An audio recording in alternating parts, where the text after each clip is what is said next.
Orient bell tiles studio से आप देख रहे हैं एबीपी न्यूज।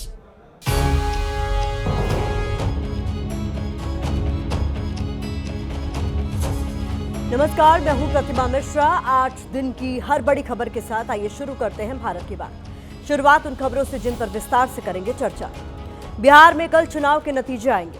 रिजल्ट से 12 घंटे पहले हम आपको जातियों का एग्जिट पोल दिखाएंगे, क्योंकि जाति की राजनीति ही तय करेगी बिहार में सरकार किसकी बनेगी। 2025 के एग्जिट पोल से हम 2027 में यूपी की चुनावी पिक्चर का विश्लेषण आज करने वाले हैं।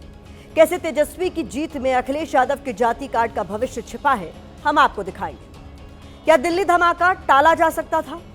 आतंकी उमर विस्फोटक लेकर कनॉट प्लेस और दिल्ली के दूसरे इलाकों में घूमता रहा, पुलिस ने उसे क्यों नहीं रोका? आज इसकी भी पड़ताल। और हर दिन की तरह रात 8:30 बजे आप मेरे साथ देखेंगे स्पेशल रिपोर्ट, बिहार का टाइगर कौन। तो आइए शुरुआत करते हैं। और आज सबसे पहले हम बिहार में जातियों के एग्जिट पोल की बात करने वाले हैं, क्योंकि जातियों के एग्जिट पोल से जो तस्वीर निकलकर सामने आई है वो बिहार के साथ 2027 में यूपी के चुनावी राजनीति पर भी असर डाल सकती है। हालांकि ऐसा तब हो सकता है जब एग्जिट पोल के अनुमान ही नतीजों में तब्दील होते, क्योंकि ये पूरा विश्लेषण एग्जिट पोल के अनुमानों पर ही आधारित है। कल नतीजों में पिक्चर बदल भी सकती है, इसकी पूरी संभावना है। इस विश्लेषण के केंद्र में तेजस्वी यादव से लेकर राहुल गांधी और अखिलेश यादव तक विपक्ष के तीनों बड़े चेहरों की चुनावी रणनीति है, क्योंकि तीनों ही चेहरों का वोट बैंक कमोबेश एक जैसा है। तीनों ही चेहरों की राजनीति जातिगत समीकरणों की बुनियाद पर टिकी है। तो क्या एग्जिट पोल के अनुमानों के हिसाब से बिहार में विपक्ष का जाति वाला प्रयोग सफल साबित हुआ है? एक्सिस बाय इंडिया का एग्जिट पोल क्या कहता है, वो जान लीजिए।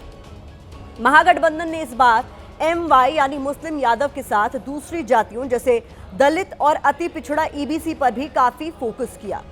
एग्जिट पोल में महागठबंधन को इसका फायदा होता नजर आ रहा है। जैसे एक्सिस बाय इंडिया के एग्जिट पोल में यादव वोटों की बात करें तो 2020 के चुनाव नतीजों के मुकाबले महागठबंधन को 12% वोटों का फायदा हो रहा है। 90% वोट खाते में जा रहा है। इसके अलावा मुस्लिम वोटों में 15% का इजाफा होने का अनुमान है। 79% वोट मिल सकता है। दलित वोटों की बात करें तो 2020 विधानसभा चुनाव नतीजों के मुकाबले एग्जिट पोल में महागठबंधन को 5% वोटों का फायदा हो रहा है। 29% वोट मिल रहा है। EBC यानी अति पिछड़ा वर्ग के वोटों की बात करें तो एग्जिट पोल में महागठबंधन को 4% वोटों का मुनाफा नजर आ रहा है। 26% वोट मिलने का अनुमान है।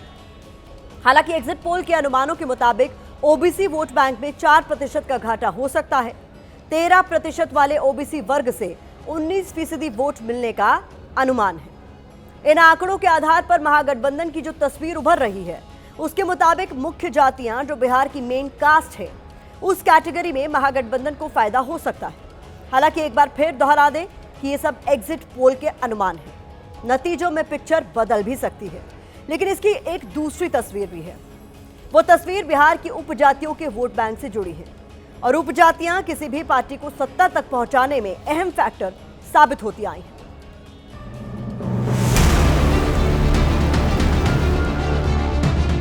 चाहे पिछड़ी जाति हो, अति पिछड़ी जाति हो, दलित हो, आदिवासी हो, अल्पसंख्यक भाई, उन लोगों को मुख्य धारा में लाने की ये लड़ाई है। आज भी इस देश में अति पिछड़ा वर्ग है, दलित हैं, आदिवासी हैं, अल्पसंख्यक हैं, जिनको जितनी भागीदारी मिलनी चाहिए नहीं मिलती। महागठबंधन की सरकार किसी एक जात की नहीं होगी, किसी एक धर्म की सरकार नहीं होगी, हर जात की होगी, हर धर्म की सरकार होगी, बिहार की सरकार होगी। इसमें अति पिछड़ों की आवाज होगी। याद रखिएगा, अति पिछड़ा वोट बैंक नहीं है, पावर बैंक है, पावर बैंक। पिछड़ा ये सिर्फ एक शब्द या वर्ग नहीं है, बल्कि ये बिहार में आरजेडी की राजनीति का आधार रहा है। पिछड़ों के नेता के तौर पर ही लालू प्रसाद यादव बिहार में सत्ता की सीढ़ियां चढ़े। हालांकि लालू प्रसाद यादव ने पिछड़ों के साथ MY यानी मुस्लिम यादव समीकरण को साधकर सत्ता का जो फॉर्मूला तैयार किया उसने सालों तक बिहार में विरोधियों को सत्ता से दूर रखा। इस बार तेजस्वी यादव की कोशिश भी यही रही। तेजस्वी यादव ने मुस्लिम यादव यानी MY समीकरणों को साथ रखते हुए बाकी पिछड़ा वर्ग और EBC को साधने की भी कोशिश की। महागठबंधन के घोषणा पत्र से लेकर चुनावी रैलियों तक हर जगह पिछड़ा अति पिछड़ा की बात की और उन पर ज्यादा फोकस किया। अब एग्जिट पोल के जो अनुमान सामने आए हैं, क्या उनमें इस वर्ग ने तेजस्वी के प्रण पर भरोसा जताया है, वो भी जान लीजिए।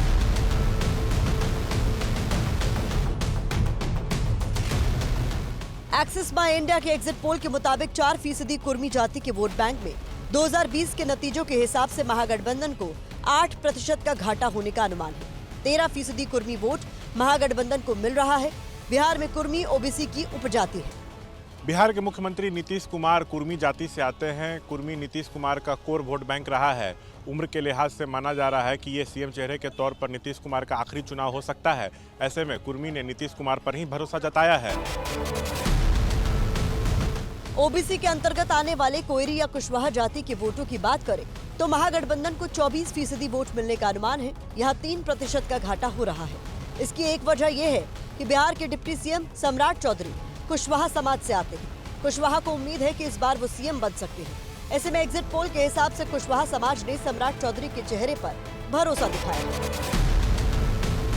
अन्य OBC जातियां जो आबादी के लिहाज से 2% है, अगर उनके वोटों की बात करें तो महागठबंधन को 1% का घाटा हो रहा। 21% वोट मिल रहा है। यानी पिछड़ा वर्ग से महागठबंधन को जैसी उम्मीद थी, एग्जिट पोल के अनुमानों में वैसी पिक्चर बनती नजर नहीं आ रही। एग्जिट पोल के अनुमान देखें तो पिछड़ा वोटों में बिखराव देखने को मिला है। हालांकि महागठबंधन ने इस वर्ग को एकजुट कर अपने पाले में लाने की पुरजोर कोशिश की। इसी रणनीति के तहत समाजवादी पार्टी के अध्यक्ष अखिलेश यादव को प्रचार के रण में उतारा गया था।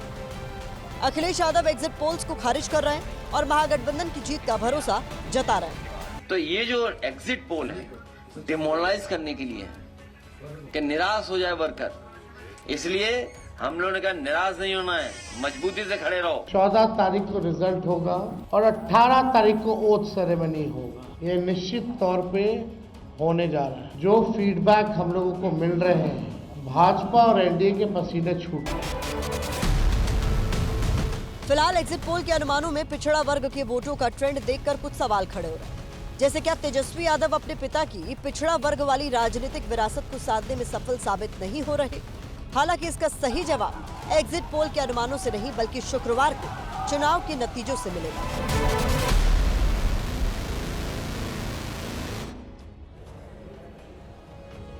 एग्जिट पोल के अनुमानों के मद्देनजर जिस सवाल के साथ हमारी ये रिपोर्ट खत्म हुई, सवाल ये कि क्या तेजस्वी यादव अपने पिता की पिछड़ा कार्ड वाली सियासी विरासत को साधने में सफल साबित नहीं हो रहा है?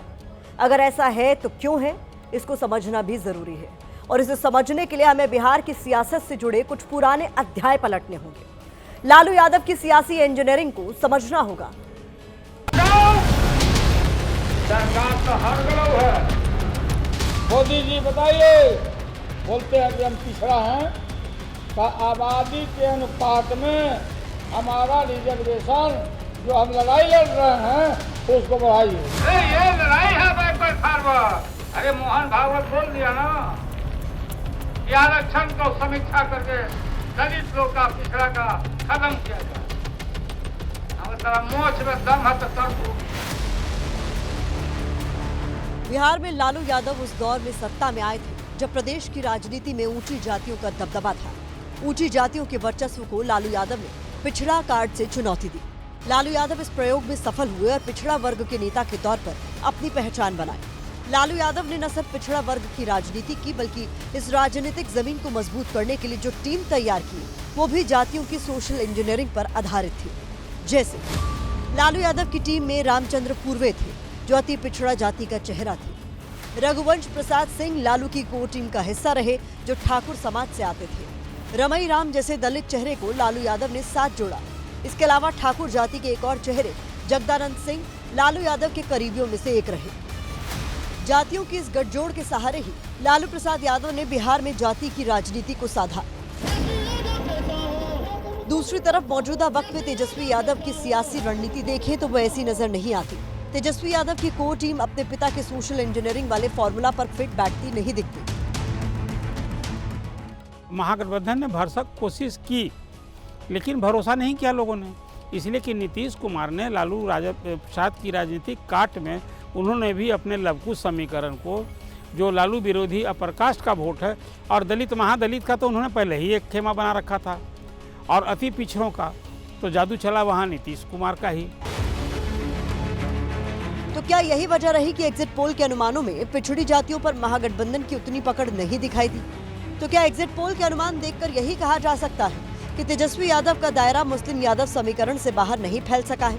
क्या मुस्लिम यादव के अलावा बाकी पिछड़ा जातियों ने तेजस्वी यादव पर उतना भरोसा नहीं दिखाया है?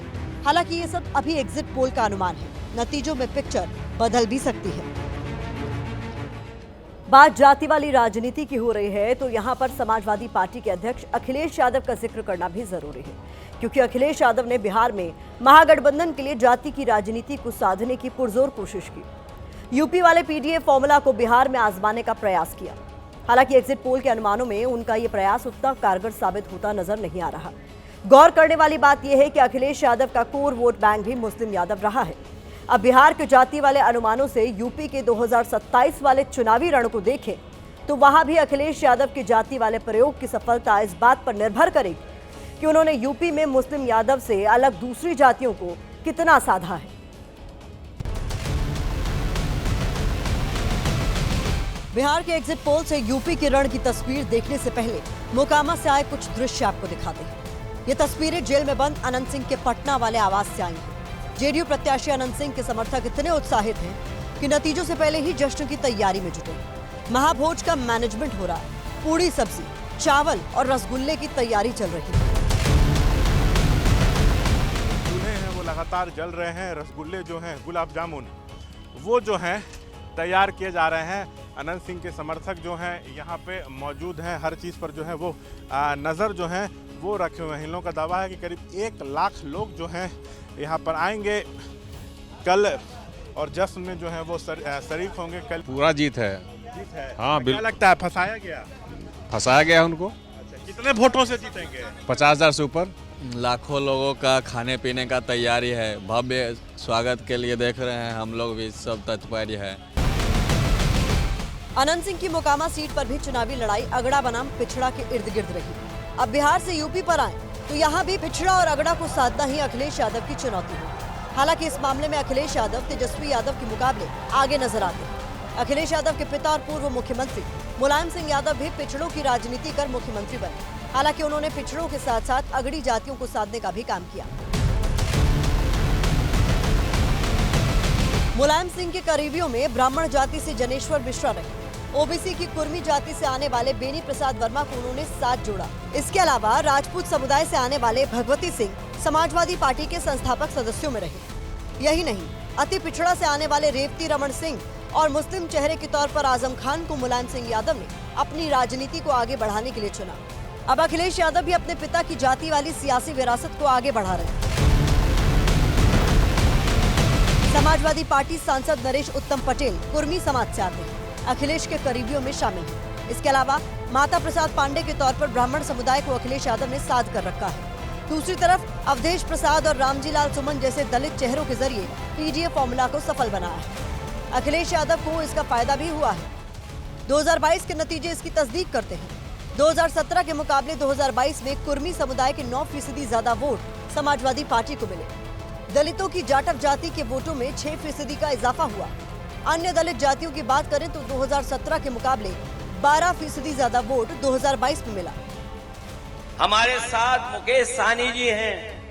इन्होंने जीवन भर संघर्ष कर करके अपने समाज के लिए और तमाम वो लोग जो दबे कुचले हैं, पीड़ित हैं, शोषित हैं, वंचित हैं, उन लोगों को साथ ला करके बिहार को और तमाम दलों को मिलकर के नई दिशा में ले जाना चाहते हैं। इसका मतलब यह है कि अखिलेश यादव ने मुस्लिम यादव से अलग दूसरी जातियों को भी अपने साथ जोड़ा है। 2024 के लोकसभा चुनाव में समाजवादी पार्टी को मिली बढ़त भी इसी का नतीजा है। इसी बढ़त के सहारे अखिलेश ने बिहार में महागठबंधन को जीत दिलाने की कोशिश की। हालांकि एग्जिट पोल में ये कोशिश कामयाब होती नजर नहीं आ रही। अब नतीजों में जो तस्वीर बनती है उसी पर 2027 में अखिलेश यादव की जाति वाली रणनीति निर्भर करती है। अब दूसरी खबर का रुख करते हैं। आपके पास अगर कार के डॉक्यूमेंट्स ना हो पोल्यूशन सर्टिफिकेट ना हो तो आपके मन में डर रहता है कि पुलिस पकड़ लेगी, भारी भरकम चालान कर देगी। लेकिन आतंकी उमर नबी विस्फोटकों से लदी कार को फरीदाबाद से लेकर दिल्ली आया, राजधानी दिल्ली की अलग अलग जगहों पर लेकर गया, भीड़ भाड़ वाली जगहों पर पहुंचा। फिर भी दिल्ली पुलिस को इसकी कानो कान खबर नहीं लगी। दिल्ली पुलिस ये पता लगाने में नाकाम रही कि राजधानी की सड़कों पर आतंकी की बारूदी कार दौड़ रही है। फिर वही हुआ जिसका डर था। आतंकी ने लाल किले के पास भीड़ भाड़ वाली जगह पर पहुंचकर ब्लास्ट कर दिया, जिसमें 13 लोगों की मौत हो गई। अब सवाल यहां यह है कि दिल्ली पुलिस को आतंकी उमर के बारे में पता कैसे नहीं चला। एक कार दिल्ली के अलग अलग इलाकों में जा रही थी, उसको रोककर कहीं चेकिंग क्यों नहीं हुई? दिल्ली से लगे फरीदाबाद में इतनी बड़ी मात्रा में विस्फोटक मिला तो दिल्ली पुलिस अलर्ट क्यों नहीं हुई? दिल्ली में आतंकी दाखिल हो चुका है, खुफिया विभाग को जानकारी क्यों नहीं लगी? दिल्ली लाल किला बम ब्लास्ट को अंजाम देने वाले आतंकी उमर का आज एक और वीडियो सामने आया, जिसमें आतंकी की कार कनॉट प्लेस की सड़कों पर दौड़ती दिख रही थी। यानी आतंकी उमर नबी कनॉट प्लेस भी गया था। यह बात इसलिए भी टेंशन देने वाली है क्योंकि कनॉट प्लेस से संसद भवन की दूरी सिर्फ 3 किलोमीटर की है। कनॉट प्लेस से राष्ट्रपति भवन की दूरी की बात करें तो ये 3.6 किलोमीटर दूर ही है। कनॉट प्लेस से पीएम हाउस की दूरी 10 किलोमीटर के आसपास है और कनॉट प्लेस से लाल किला केवल 4 किलोमीटर दूर है। सोचिए, जिन इलाकों में बेहद सख्त सुरक्षा का दावा किया जाता है, जो दिल्ली पुलिस ये कहती है कि वो सदैव आपके लिए तत्पर है, उस पुलिस को आतंकी की मूवमेंट का पता नहीं लगा।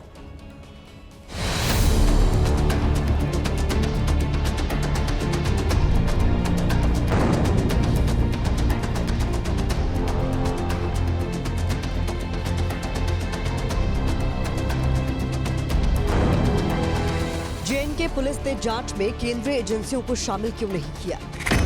यानी पुलिस पर सवाल।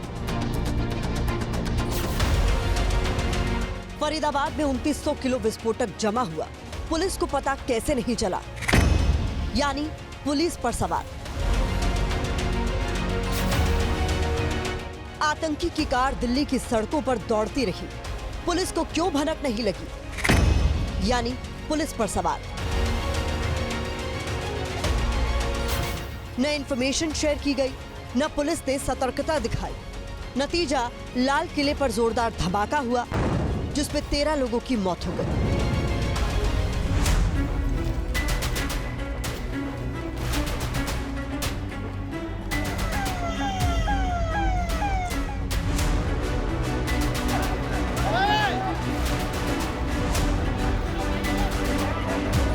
जम्मू कश्मीर और हरियाणा पुलिस के बाद अब दिल्ली पुलिस भी सवालों के घेरे में है। सवाल है कि बदरपुर बॉर्डर से आतंकी उमर की कार राजधानी दिल्ली में दाखिल हुई। दिल्ली की सड़कों पर विस्फोटक से लदी कार दौड़ती रही, लेकिन ना पुलिस इस कार को ट्रेस कर पाई और ना ही कार की कहीं चेकिंग हुई। ये सवाल इसलिए उठ रहे हैं क्योंकि आतंकी उमर की बारूद से भरी कार का एक और सीसीटीवी फुटेज सामने आया है। ये वीडियो 10 नवंबर का है, जिसमें आतंकी की सफेद रंग की i20 कार कनॉट प्लेस में 2:05 पर सड़क पर दौड़ती दिखी। इसी जगह पे हम कनॉट प्लेस के आउटर सर्किल पे खड़े हुए हैं और आप मेरे पीछे जो सीसीटीवी कैमरा देख रहे हैं, इसी से वो फुटेज कैप्चर की गई। आतंकियों का प्लान दिल्ली में जगह जगह ब्लास्ट करने का था। सूत्रों के मुताबिक करीब 8 संदिग्धों ने 4 जगहों पर सीरियल धमाके करने की साजिश रची थी। हर ग्रुप में 2-2 सदस्य शामिल थे। प्लानिंग के मुताबिक सभी टीमें एक साथ 4 शहरों में धमाके करने वाली थी। दिल्ली हमेशा से आतंकियों के टारगेट पर रही है। दिल्ली में हमेशा वीवीआईपी मूवमेंट रहता है। उसके बाद भी पुलिस को आतंकी की मूवमेंट का पता नहीं चला। हर बॉर्डर पे चेक पोस्ट होती है और गाड़ियों की चेकिंग होती है। वहाँ गाड़ियों में कोई ऐसी चीज़ तो नहीं जा रही है, तो वहाँ अगर ये इस प्रकार की चेकिंग होती तो मैं समझता हूँ कि ये गाड़ी रोकी जा सकती थी। इस बीच आतंकी उमर का एक नया सीसीटीवी फुटेज जांच एजेंसियों के हाथ लगा है, जिसमें आतंकी उमर धमाके से पहले दिल्ली के तुर्कमान गेट के पास दिख रहा है। बताया जा रहा है कि आतंकी उमर तुर्कमान गेट के पास मस्जिद में गया था। सूत्रों के मुताबिक सीरियल ब्लास्ट को कई कारों के जरिए अंजाम दिया जाना था। उमर ने भी विस्फोट के लिए कार का ही इस्तेमाल किया। इस बीच हरियाणा के खंडावली गांव में एक इको स्पोर्ट्स कार जब्त की गई है, जबकि एक ब्रेजा पर भी एजेंसियों की नजर है। इस कार को शाहीन के नाम पर खरीदा गया था। इसलिए इस कार के अंदर ऐसा बताया जा रहा है कि अमोनियम नाइट्रेट के पदार्थ भी पाए गए हैं और इसी की जांच के लिए कि इसके अंदर और क्या क्या है और क्या पदार्थ इसके अंदर मिले हैं और क्या कुछ चीज़ें इसके अंदर जो है वो ट्रांसफ़र की गई हैं या इकट्ठा की गई हैं, उसी की जांच CFSL की टीम कर रही है। इस बीच डॉक्टर मुजम्मिल और आतंकी उमर की एक डायरी सुरक्षा एजेंसियों के हाथ लगी है। इस डायरी में 8 और 12 नवंबर का जिक्र किया गया है। डायरी में कुछ कोड वर्ड्स का इस्तेमाल किया गया है। डायरी में 25 लोगों के नाम भी लिखे हैं। दिल्ली ब्लास्ट केस में हो रही गिरफ्तारियों से पता चलता है कि साजिश बहुत बड़ी और गहरी थी। आज कानपुर ATS ने डॉक्टर आरिफ को हिरासत में लिया है। डॉक्टर आरिफ दिल्ली ब्लास्ट के दिन शाहीन के संपर्क में था। फ्लैटमेट थे। कोई बातचीत कभी कोई ऐसा मूवमेंट आपको लगा हो जो? नहीं, मेरे को कुछ नहीं लगा। नहीं लगा। हाँ। क्या वो काफी समय तक मोबाइल या लैपटॉप वगैरह इस सब में देते थे या किस चीज में उनका समय जाता था? कमरा अलग था सर, मेरे को नहीं पता क्या था। जैसे जैसे जांच आगे बढ़ रही है, आतंकी हमले की कड़ियां जुड़ती जा रही है और उन चेहरों से भी पर्दा हट रहा है जो देश को दहलाने की इस साजिश में शामिल थे।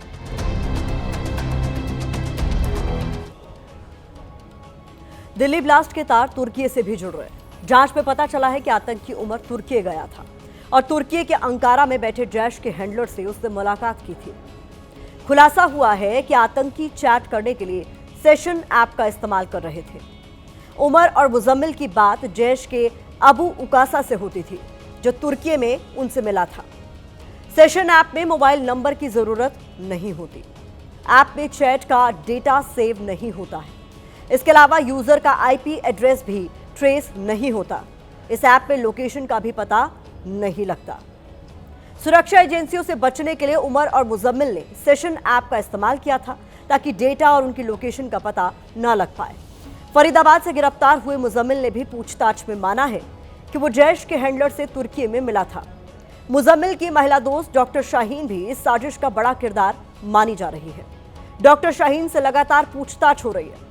शाहीन की शादी महाराष्ट्र के डॉक्टर जाफर हयात से हुई थी, लेकिन शाहीन का तलाक हो गया था। कार्यालय के ठीक सामने आप देखिए एक बड़ा सा पोस्टर लगाया गया है जिसमें लिखा है टाइगर अभी जिंदा है। तो RJD दफ्तर के बाहर किस तरीके के पोस्टर लगे हुए, अलविदा चाचा कहते हुए पोस्टर लगाया गया है।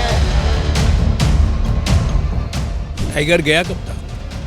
जो लोग मना रहे थे कि टाइगर चला गया, उनको बताने की बस जरूरत है। टाइगर कहीं नहीं गया था। टाइगर जब रहता है तो जंगल में रहता है और दहाड़ के रहता है।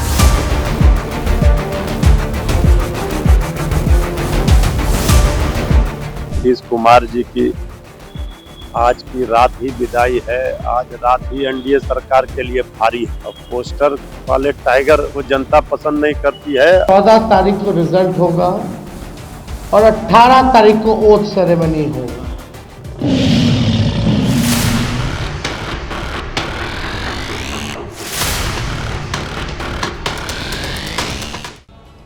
12 घंटे से भी कम वक्त बाकी रह गया है जब बिहार विधानसभा चुनाव के रुझान आने शुरू हो जाएंगे। कल इस बात का फैसला हो जाएगा कि बिहार ने किसकी ताजपोशी की है।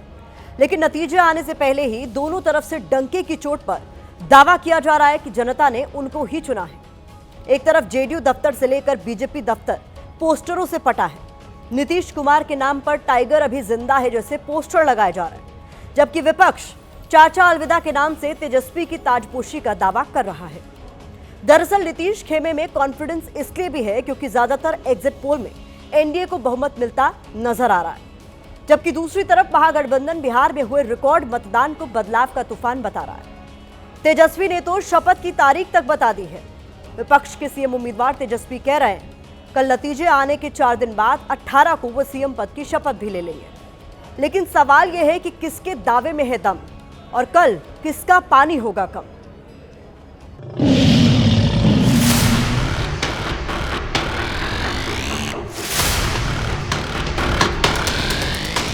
बिहार की राजनीति में टाइगर नीतीश कुमार थे, टाइगर हैं और टाइगर रहेंगे। टाइगर है, टाइगर हैं और टाइगर रहेंगे।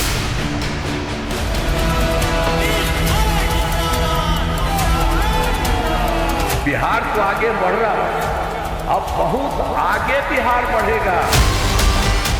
तो क्या बिहार में एक बार फिर से नीतीश कुमार की बनने वाली है सरकार?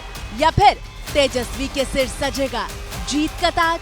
सभी लोगों ने भारी मतदान करके इस सरकार के खिलाफ वोट किया है और इस बार बदलाव जो है होने जा रहा है। कहीं इफ एंड बट की भी गुंजाइश नहीं रह गई है।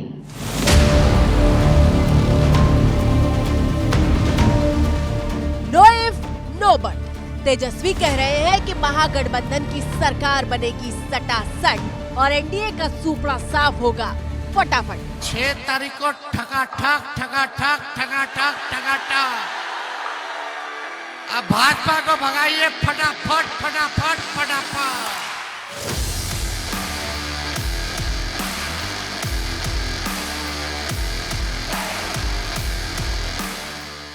जो फीडबैक हम लोगों को मिल रहे हैं, भाजपा और एनडीए के पसीने छूट रहे हैं। लोग बेचैन हैं, बौखलाहट में हैं, जिस हिसाब से मतदान हुआ। यही तो सवाल है कि बौखलाहट किस खेमे में मची है। एनडीए हो या फिर महागठबंधन, दोनों ही बिहार में हुए रिकॉर्ड मतदान को अपने पक्ष में बता रहे हैं।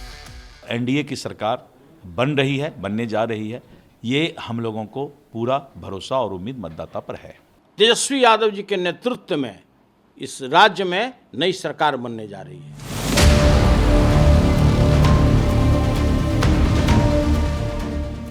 दो चरणों में हुआ बिहार में मतदान खत्म हो चुका है और अब बस एक रात का वक्त बाकी है जब हर सवाल का जवाब मिल जाएगा। 2025 के चुनाव में बिहार की जमीन पर किसकी सरकार आने वाली है, इस सस्पेंस से पर्दा हट जाएगा।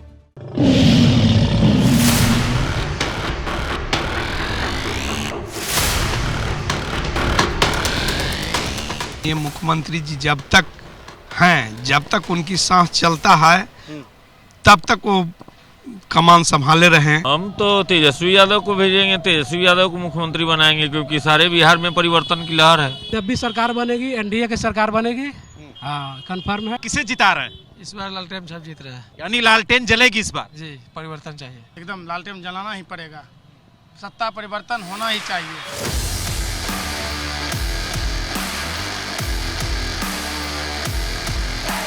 सच्चाई ये है कि तेजस्वी यादव हो या फिर नीतीश कुमार, दोनों तरफ धड़कनें तेज हैं। दावों का दौर है और बिहार की चुनावी जमीन पर जंग भी बहुत तेज है। सासाराम रोहतास में ब्रजगिरी मतदान केंद्र में गणना केंद्र में वोट चोरी करते हुए पकड़ी गई गाड़ी। बिहार में नतीजों से पहले कैसा बवाल मचा है, उसकी तस्वीर आपकी स्क्रीन पर मौजूद है। बिहार के रोहतास जिले की सभी 7 सीटों पर बने काउंटिंग सेंटर के बाहर बुधवार रात को एक ट्रक की एंट्री को लेकर बवाल हो गया। वोट चोर गद्दी छोड़, वोट चोर गद्दी छोड़। ट्रक में भारी संख्या में टिन के बक्से लदे थे।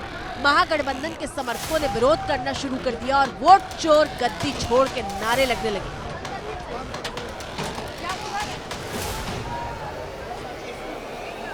आरजेडी ने एक्स पर लिखा, ट्रक में क्या है ये प्रशासन बताए। चारों तरफ हल्ला मच गया, गहमागहमी का दौर शुरू हो गया और उसके बाद ट्रक में लदे एक एक बक्से की जांच हुई तो हर बक्सा खाली निकला। हर एक डब्बा निकाला गया वीडियोग्राफी में और वहाँ पे उपस्थित अभ्यर्थियों के समक्ष सारे डब्बे खाली पाए गए। एक एक करके पूरा ट्रक को जांच करके फिर पुनः उसी ट्रक में सारे बक्से फिर रख दिए गए और ट्रक को बाजार समिति में रख दिया गया। तो वहाँ पे सारे अभ्यर्थियों के समक्ष ये स्पष्ट हो गया कि जो ईवीएम से भरा हुआ ट्रक घुसने की जो सूचना थी वो असत्य था और इस तरह का कोई मतलब अफवाह जो है ना उड़ाया जाए, क्योंकि स्थिति बहुत ही अभी संवेदनशील है।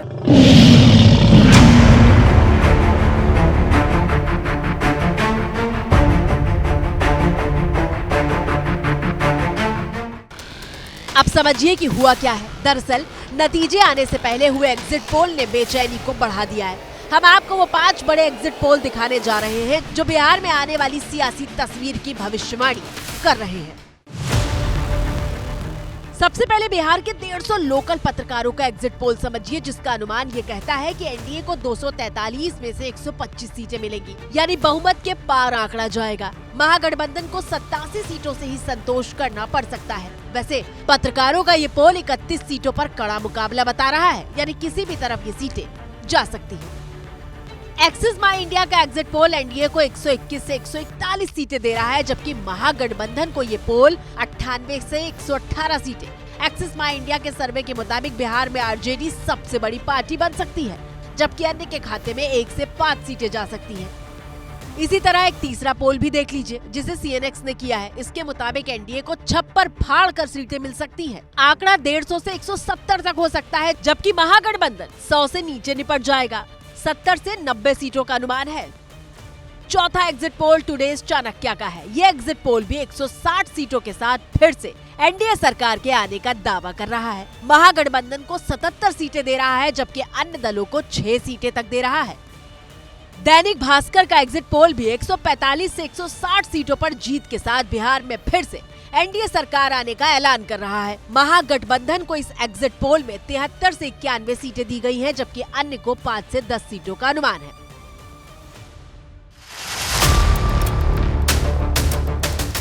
इन तमाम एग्जिट पोल में एक बात कॉमन है, और वो ये कि सभी की धारा एक है। हर बड़ी एजेंसी का एग्जिट पोल एनडीए की वापसी की बात कर रहा है।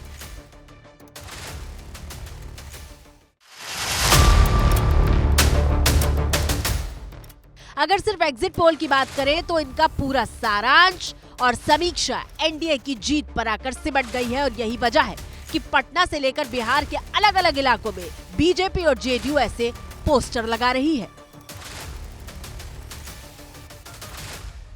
आप देख सकते हैं ये जेडीयू का कार्यालय है, और कार्यालय के ठीक सामने आप देखिए एक बड़ा सा पोस्टर लगाया गया है, जिसमें लिखा है टाइगर अभी जिंदा है। कहीं ना कहीं जिस तरीके से विपक्ष सवाल खड़े कर रहा था और ये कह रहा था कि बिहार में नीतीश का वक्त खत्म हो चुका है, तो उस बयान को जवाब देते हुए ये पोस्टर लगाया गया है। और इस पोस्टर में आप देख सकते हैं कि लिखा है दलित, महादलित, पिछड़ा, अति पिछड़ा, सवर्ण, अल्पसंख्यक के संरक्षक नीतीश कुमार यानी टाइगर अभी जिंदा है।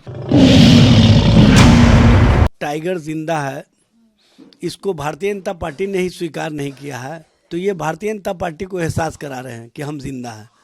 लेकिन भाई बिहार की जनता की नज़रों में अब आपके प्रति लोगों का विश्वास नहीं रह गया, इसलिए कल के बाद इनको नए नामकरण के लिए अपने लोगों के माध्यम से सोच लेना चाहिए कि कौन सा नाम हम रखें।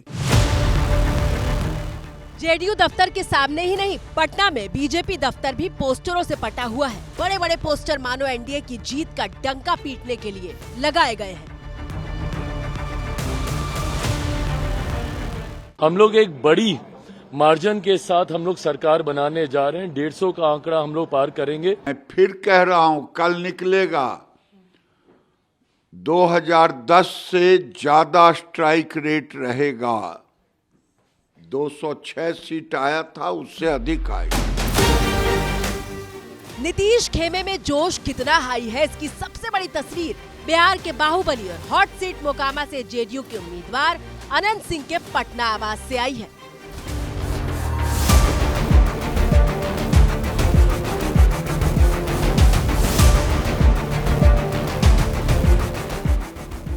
बाहुबली अनंत सिंह दुलार चंद यादव की हत्या के आरोप में बेऊर जेल में बंद है, लेकिन लोग अनंत सिंह की जीत को लेकर इतने आश्वस्त हैं कि टेंट गाड़ दिए गए हैं और यहां आने वालों के रहने और सोने के लिए गद्दे बिछा दिए गए हैं। महाभोज की तैयारी हो रही है। टेंट लग चुके हैं। इसके अलावा महाभोज की तैयारियों के लिए लगभग 1 दर्जन चूल्हे जो हैं यहाँ लगातार जल रहे हैं। करीब 1 लाख लोगों को जो है यहाँ पर भोज के लिए आमंत्रित जो है वो किया गया है। 2 लाख से ज़्यादा रसगुल्ले जो हैं वो बनाए जा रहे हैं। खाने में पूड़ी, सब्जी, पुलाव, रायता और चटनी भी होगी और रसगुल्ला भी रहेगा। और देखिए इस आवास में जो है ना 23,000 स्क्वायर फीट में जो है वो टेंट और पंडाल जो है वो लगाया गया है। सुना आपने, 1 लाख लोगों को भोज खाने का न्योता दिया गया है। 2 लाख तो रसगुल्ले छाने जा रहे हैं।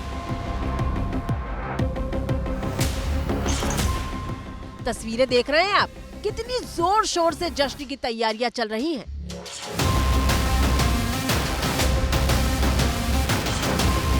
बड़ी जीत होने जा रही है, जश्न की तैयारी चल रही है। पूरा जीत है। कितने वोटों से जीतेंगे? 50,000 से ऊपर। क्या क्या विशेष हो रहा है? लाखों लोगों का खाने पीने का तैयारी है। भव्य स्वागत के लिए देख रहे हैं हम लोग भी, सब तत्पर है। उजला काला जितना भी प्रकार का 56 प्रकार का रसगुल्ला भोग ये सब बना हुआ है। क्या क्या विशेष तैयारियां? विशेष तैयारी है, पूरी है, पुलाव है, दाल है, पापड़ है, दनौरी है, काला उजला मिठाई है, 2 तरह की सब्जी है। कांटे का मुकाबला हो सकता है? आपको लगता है कि कोई कांटे का मुकाबला नहीं हुआ है? कांटे का मुकाबला रहता तो पहले से इतना तैयारी करते। अनंत सिंह के समर्थक 2 लाख रसगुल्ले छान रहे हैं, तो दूसरी तरफ नीतीश कुमार के पैतृक गांव बख्तियारपुर में लड्डुओं का ऑर्डर दे दिया गया है। किस तरीके की तैयारी आप लोगों ने की है चुनाव नतीजे को लेकर? तैयारी बहुत है, यहाँ पे लड्डू वगैरह सब यहाँ पे बन रहा है। तैयारी बहुत बढ़िया से है। कल नतीजा आएगा तो उसके बाद लड्डू सब बटेगा। बख्तियारपुर में लोग एक सुर में फिर से नीतीश कुमार का नाम ले रहे हैं।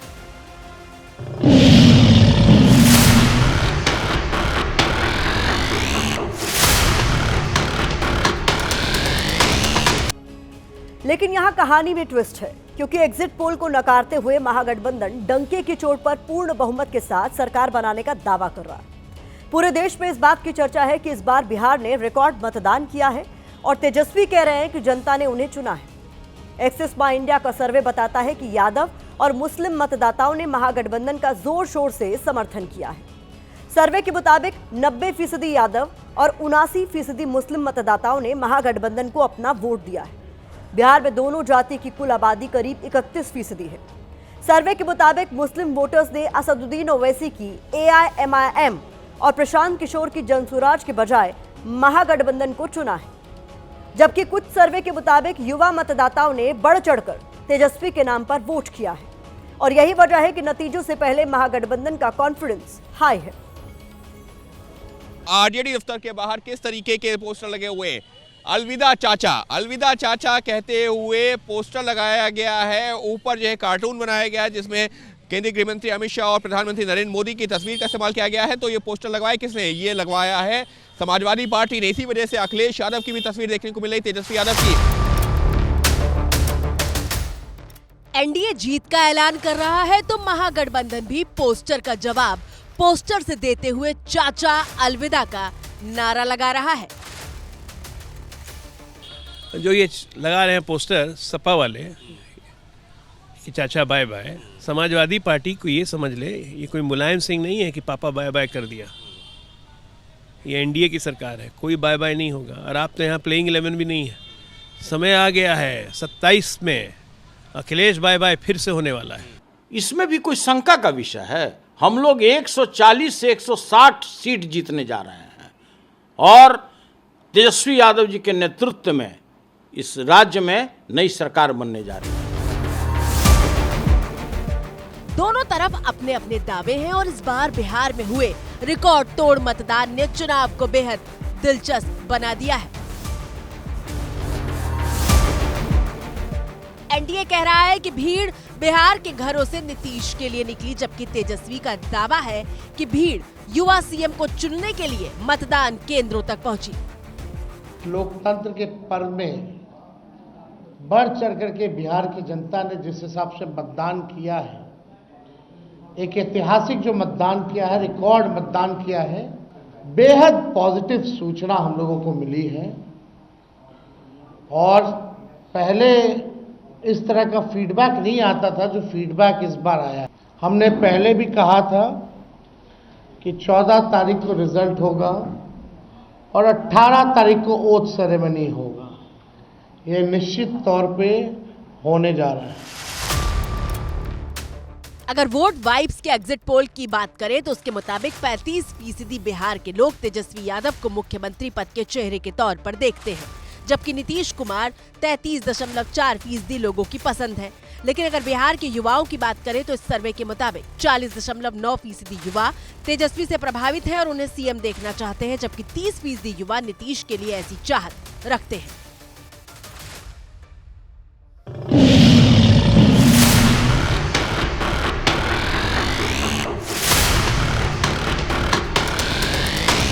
जा रहा है कि तेजस्वी ने अपने चुनावी कैंपेन में युवाओं की सबसे बड़ी जरूरत नौकरी पर फोकस किया और हर घर में सरकारी नौकरी का वादा युवाओं की उम्मीद के तौर पर दिख रहा। 14 के रिजल्ट हुई, सरकार बनी और 20 दिन के अंदर कानून बनाया जाएगा कि जिस परिवार के पास सरकारी नौकरी नहीं है उस परिवार में एक नौकरी सरकारी तेजस्वी दिलाने का काम करेगा। आरजेडी को भरोसा है कि तेजस्वी का ये सियासी दांव काम कर गया है और शुक्रवार सुबह जब नतीजे आएंगे तो महागठबंधन रेस में आगे निकल जाएगा। एग्जैक्ट पोल हमारे पक्ष में है और वो कल दिखेगा एग्जैक्ट पोल जब जीत की खुशी बिहार की जनता मनाएगी। बिहार में अगली सरकार की रूपरेखा तय करने में महिला वोटरों को बेहद अहम माना जा रहा है। वैसे पिछले कई चुनावों में लोकसभा से लेकर विधानसभा तक ये साबित हो चुका है कि महिलाओं ने जिसका साथ दिया है वो सरकार बनाने में कामयाब रहा है। चुनाव आयोग के मुताबिक इस साल बिहार विधानसभा चुनाव में पुरुष मतदाताओं की तुलना में महिलाओं ने 8.8% अधिक मतदान किया है, जबकि एक्सिस बाय इंडिया के सर्वे के मुताबिक एनडीए को महिलाओं के 45% वोट मिले, वहीं महागठबंधन को 40% वोट मिले, जनसुराज को 3% और अन्य को 12%। महिलाओं का ये वोटिंग पैटर्न एक तरफा मतदान का संकेत नहीं देता, लेकिन 5% का ये आंकड़ा भी निर्णायक साबित हो सकता है। तो कयासों से लेकर वोटिंग पैटर्न के विश्लेषण तक सब पर कल सुबह लग जाएगा विराम, क्योंकि सुबह 6 बजे से एबीपी न्यूज पर सबसे तेज नतीजे देश देखेगा। तो इसी के साथ मुझे दीजिए इजाजत।